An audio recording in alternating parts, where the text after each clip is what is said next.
Hello and welcome to Raj Sabha Television. I am Akhilesh Suman and you are watching a special report on India-Nepal relations.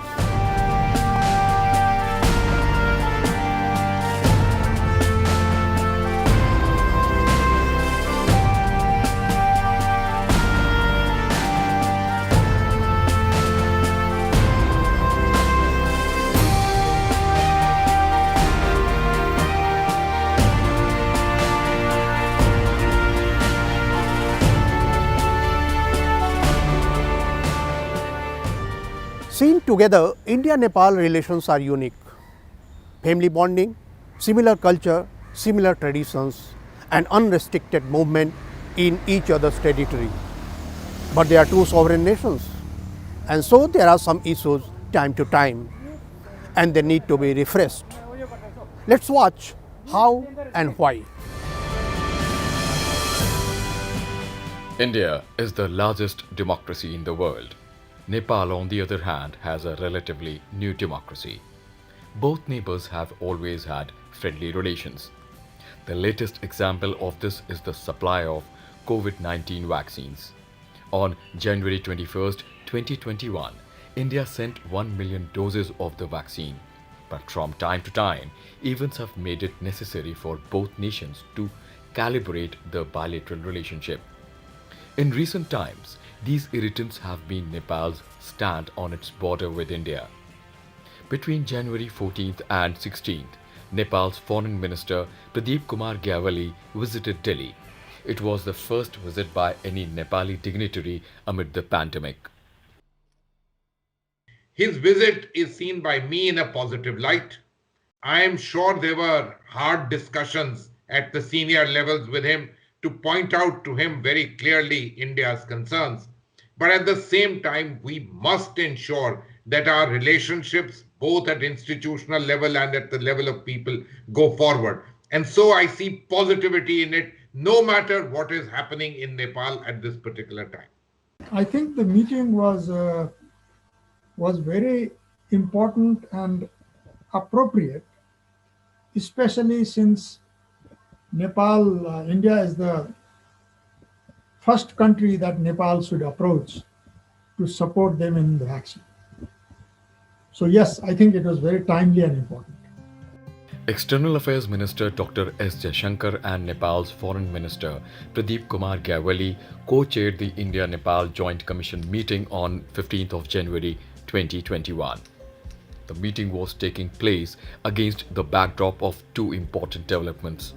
One was the rising border tensions between the two nations. The other was the announcement of general elections after Prime Minister K.P. Sharma Oli dissolved Nepal's parliament following a split in the ruling Nepal's Communist Party. In New Delhi, Gyawali accepted that the border issue did come up at the Joint Commission meeting. The border issue between Nepal and India has really dented the understanding between government of Nepal and government of India. At the moment, it is seen as one of the major issues. Gyawali also sought India's indigenously produced COVID-19 vaccine for his country. His request came a day after Prime Minister Narendra Modi launched the vaccine rollout in India. The same day, Kathmandu approved India's vaccine for emergency use in Nepal.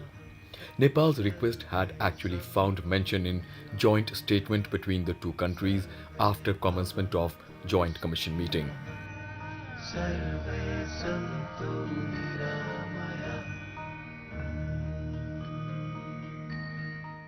No single issue should prevent the larger cooperation between the two countries. So as a result, it was natural that Nepal's foreign minister and Nepal's government asked India for assistance in the vaccine. And I'm glad that India has in a spirit of friendship, agreed to help the Nepali people. And India made the first lot of supply within a week. Nepal's Prime Minister K.P. Sharma Oli thanked Prime Minister Narendra Modi and Indian people for this gesture. Indian Ambassador to Nepal, Vinay Mohan Quatra, handed over doses of COVID-19 vaccine to Nepal's Prime Minister Oli in Kathmandu. India has taken accommodative stance on Nepal. Irrespective of anger, time to time, Nepal and India are traveling together in modernization of Nepal. At the 6th India-Nepal Joint Commission meeting, the two foreign ministers reviewed relations in economy and trade, power, oil and gas, water resources, political and security issues, border management, development partnership, tourism, culture, education and capacity building. Nepal wanted India to expand the Motihari Amlekhganj petroleum pipeline to Chitwan. It has also sought a new oil pipeline connecting Siliguri to Jhapa in Nepal. Both countries have operationalized the Motihari Amlekhganj petroleum pipeline that India has built. It is the first transnational petroleum pipeline in South Asia and a milestone in India-Nepal relations.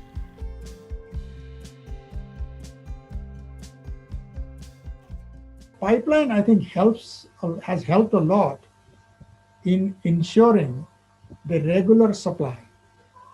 Now, if this can be extended further to Chitwan, or in fact an extra pipeline can be added, then I think that is all the more beneficial for Nepal, and in fact it will further help strengthen the relationship between the two countries. The two sides held thorough discussions on cross-border rail connectivity projects, including a possible Raxaul-Kathmandu broad gauge railway line. The first passenger railway line between India and Nepal from Jayanagar to Kurtha via Janakpur has already been completed. Indian government allocated budget to carry out a detailed project report on the proposed Raxaul-Kathmandu railway project. There used to be a railway between Jayanagar and Janakpur in the past, which have disappeared. I have beautiful memories of traveling on those railways. And in that sense, the revival of cross-border connectivity between India and Nepal by the support of Indian government is a good initiative. These will not only enhance cross-border connectivity, which will bring economic gains, but will also deepen people-to-people ties. India has said it will undertake two more cultural heritage projects in Nepal, the Pashupatinath riverfront development and the Bhandarkhal garden restoration in Patan Darbar. India has restored historical and cultural sites of Napi Chandra Mahabihar, the Bahal Gate, Farmers Society House, pavilion at Indrayani Park, garden at Machindra Bahel and a crematorium at Shankhamul. I have a new theory in international relations called paradox of proximity. Because of your closeness, because of physical proximity, because of cultural proximity, the relationship becomes vital. But that also means that you need greater, but that very proximity also sometimes makes the relationship more complex and more sensitive. So as a result, you need greater attention to deal with it. You need greater sensitivity to deal with it. The Joint Commission stressed the need to facilitate cross-border movement of people and goods. For this, India recently inaugurated the Integrated Checkpost or ICP at Birganj and Biratnagar. Both sides also welcomed the start of the construction of the third ICP at Nepalganj. A new ICP at Bhairava will be initiated shortly. The ICPs has minimized the hassle of security check and custom clearance, which has eased the business between the two countries. It has created favorable environment for Nepal-India trade. Though Nepal and India have open border, there used to be a number of hassles between the two countries, which used to cause delay in the delivery of goods. Delay in delivery of agro-based goods such as vegetables, fruits, and other used to cause huge loss to farmers and businessmen from both the countries. As a buffer nation against China, India's defense relations with Nepal is significant. During his visit on January 16th, the Nepalese Foreign Minister met Defense Minister Rajnath Singh. India is one of the major countries that provides security to Nepal army, both in terms of training and logistics. Due to open border, the security interests and threats of both the countries overlap. Hence, I believe that this meeting might be to discuss the border issue and find ways to resolve the issue amicably. Be the leaders of Nepalese Congress or communists, all have found shelter, friends, family and ideological ties in India. KP Sharma Oli, Prachand, GP Koirala and Madhav Nepal have all deep ties with people in India. Many of our education in the old days used to take place in India, in Banaras, in Patna, in Calcutta. And so the previous generation, a generation till mine, or maybe one generation before me, all the elite from Nepal were educated mostly in India. Their political acculturation was also from India. And in the same way, many of our leaders were, when they were in during the Panchayat years, when political parties were banned, many of our leaders were in exile in India, they were educated in India. So that sort of helps understand each other. India also supported Nepal in its internal struggles. Differences with Maoists were resolved in India. Delhi hosted the meeting of Seven-Party Alliance SPA and the Maoists in November 2005 that ended in 12-point understanding. The Indian government welcomed the roadmap laid down by the historic Comprehensive Peace Agreement in November 2006. Political leaders, partly cornered by the king and his autocratic regime, also felt that they had to play an active role to bring the Maoists to the mainstream of politics if violence was to end.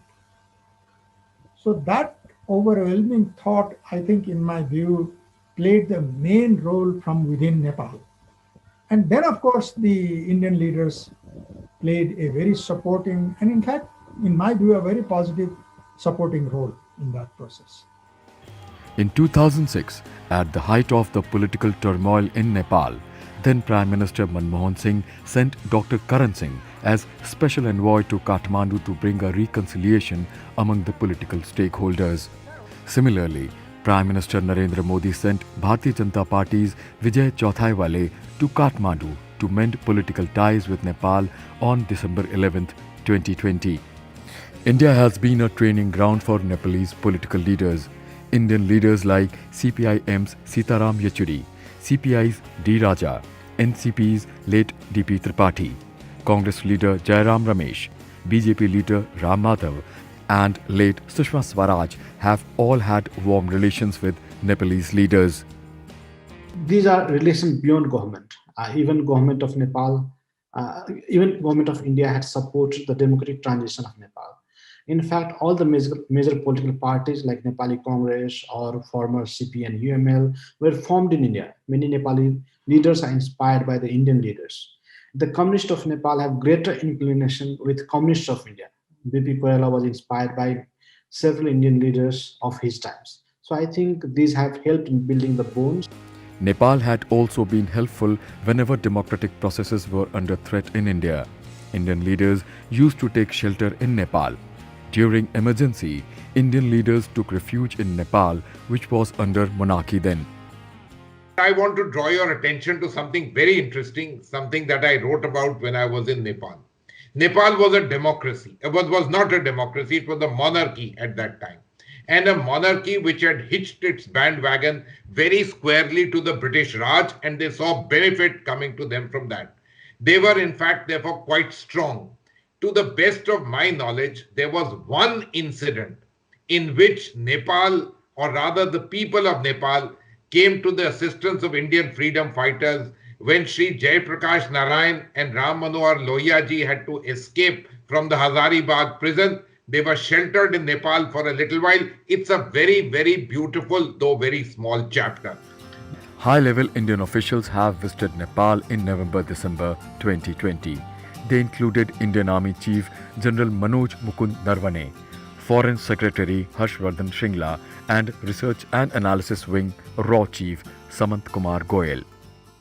Towards the earlier part of this year, due to a number of factors, Nepal-India relations, in a sense, experienced their own social distancing, if I may use a corona pandemic phrase. This had to be rectified. And certain steps in this direction were taken when on the 15th of August, on our Independence Day, Prime Minister Oli took the initiative and called Prime Minister Shri Narendra Modi. Thereafter, many things have happened to try and tilt the balance right, if I may say so. A difficult task, but one that has to be attempted.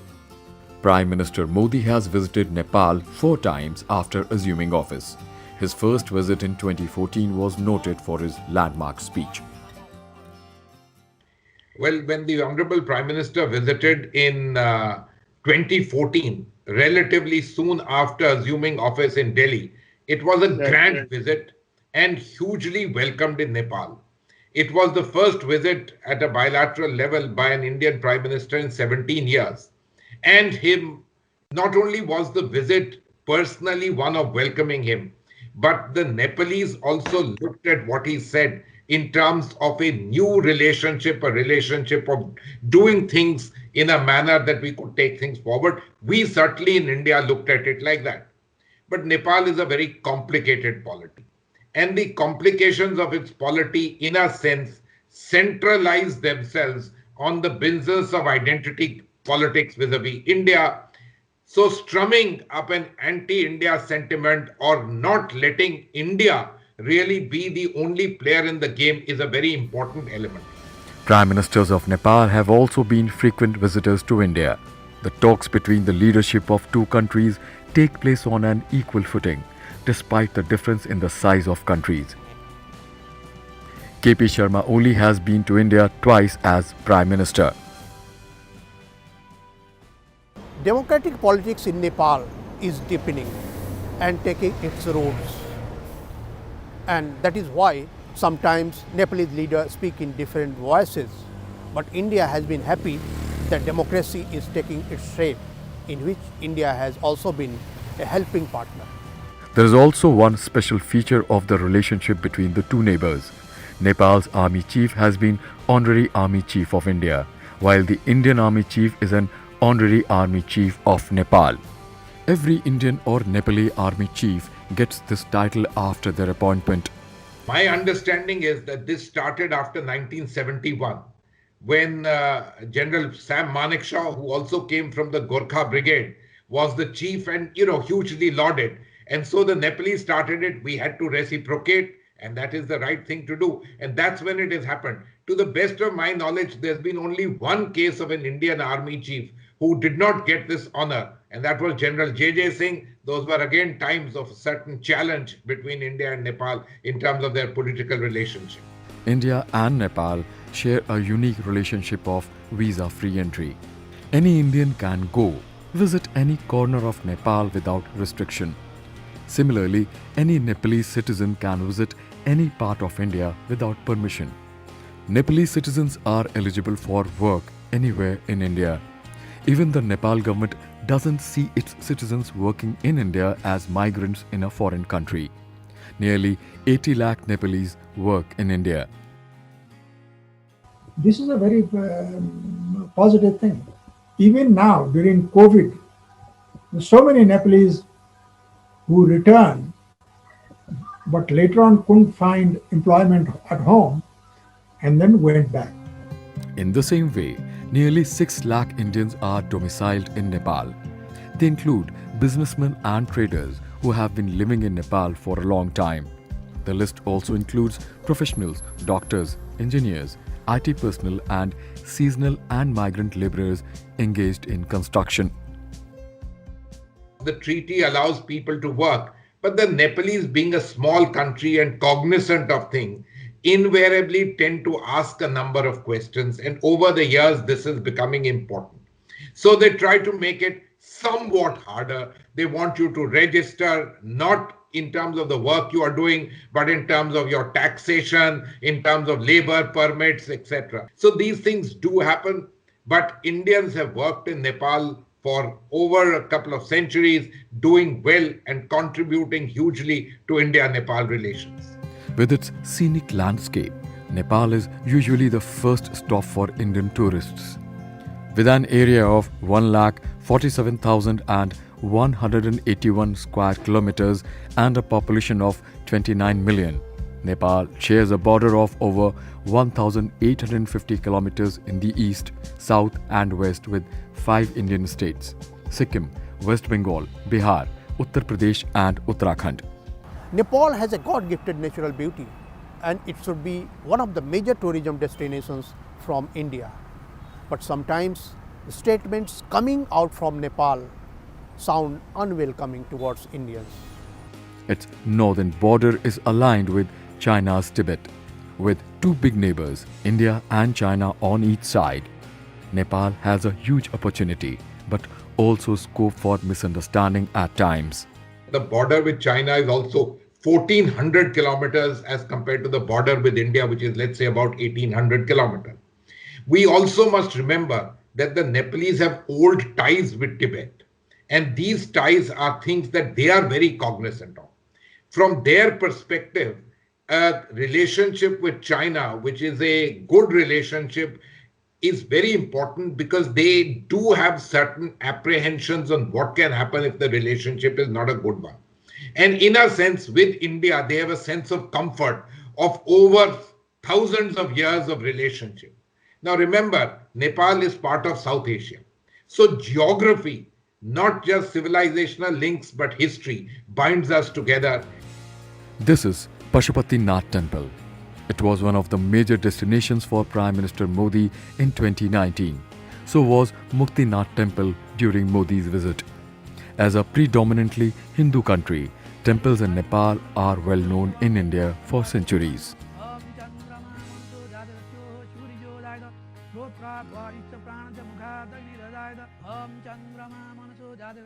India and Nepal are the two largest Hindu countries in the world. Our numbers, of course, cannot be met by Nepal. And this is a tie that certainly binds us at the level of people. If you go to the Pashupati Nath temple on any day, the number of Indian pilgrims simply will overwhelm you. And they have just come and in the way they go to pilgrimages in India. Similarly, all Nepalis think that they must go to Haridwar, they must go to Banaras, they must go to Rishikesh. This is part of their DNA. I remember the former Prime Minister Sher Bahadur Dioba invariably wanting to go to Tirupati Meenakshi temple. The current president, when she came here in 2017, she went to Dwarka and she went to Jagannath Puri. While the cultural links between India and Nepal date back to centuries and run deep, Nepal sometimes fails to go beyond social relations, and India respects the feeling, but sometimes with a caution. The India-Nepal Treaty of Peace and Friendship of 1950 is the bedrock of the special relations between India and Nepal. Under the treaty, Nepalese citizens have unparalleled advantages in India. They can avail facilities and opportunities at par with Indian citizens. The treaty has allowed Nepal to overcome disadvantages of being a landlocked country. However, over the years, successive regimes in Nepal have sought revision of the treaty. India has said it is willing to examine all bilateral arrangements to further strengthen relations. An eminent person's report to impart a fresh momentum to India's relations is under consideration. Historically, as two independent and sovereign nation states, naturally, Nepal will try to optimize its national interest. India will try to optimize its national interest. But between India and Nepal, can the classical theory of in foreign affairs there are neither permanent friends nor permanent enemies, only permanent interests, do that apply? So that is why I have argued that Nepal's and India's relationship is a relationship of permanent friendship. But that friendship, there is no room for inimical relationship. India is invested in the prospect of a prosperous Nepal. Since 1996, Nepal's exports to India have grown more than 11 times. Bilateral trade has increased over 7 times. Main exports from Nepal are polyester yarn, textiles, jute goods, threads, zinc sheet, juice, cardamom and copper wire. Indian firms are the biggest investors in Nepal. accounting for about 40% of its foreign direct investments. Nepal's proposal to increase its exports to India is under consideration. Nepal also wants more seaports in India to boost trade with other countries. More than two-thirds of Nepalese trade takes place with India, and Nepalese exports, which are very negligible, almost all of them come to India. Now, when he says he wants the trade deficit to be addressed, I can understand that. All countries have an issue in terms of trade deficit. But I would leave a thought with you. Would that trade deficit really address Nepal's trade deficit? The answer is no. For example, petroleum products. If they don't take it from India, where are they going to get it from? Whichever way they get it from anywhere, that will have to remain on the debit side as far as Nepal is concerned. Indo-Nepal cooperation in water resources and river water sharing is an important area with immense potential. An estimated 250 small and large rivers flow from Nepal to India. They have the potential to become major sources of irrigation and power for both India and Nepal. Nepal has abundant water resources and it can use it for power generation between India and Nepal. But there are some hiccups, and still flood management is an issue that has been cropping between the two countries time to time, and that needs to be addressed. India and Nepal are represented in 3 regional organizations. The first is SAARC, the South Asian Association of Regional Cooperation. Then there is BIMSTEC, or the Bay of Bengal Initiative for Multi-Sectoral Technical and Economic Cooperation. The third forum is BBIN of Bangladesh, Bhutan, India and Nepal to enable movement of passenger and cargo vehicles across the borders. Nepal also supports India for its candidature of permanent member of United Nations Security Council. In its quest to become a new and modern country, there is a surge in aspirations of Nepal. India respects it, and India wants that its Himalayan neighbor should find its destiny. And so, let me end this story by saying that Nepal is unique for India and India is also unique for Nepal. Both countries cannot get another India or another Nepal. So, let us celebrate these timeless relations. And that's all in this special report. Keep watching Rajya Sabha TV.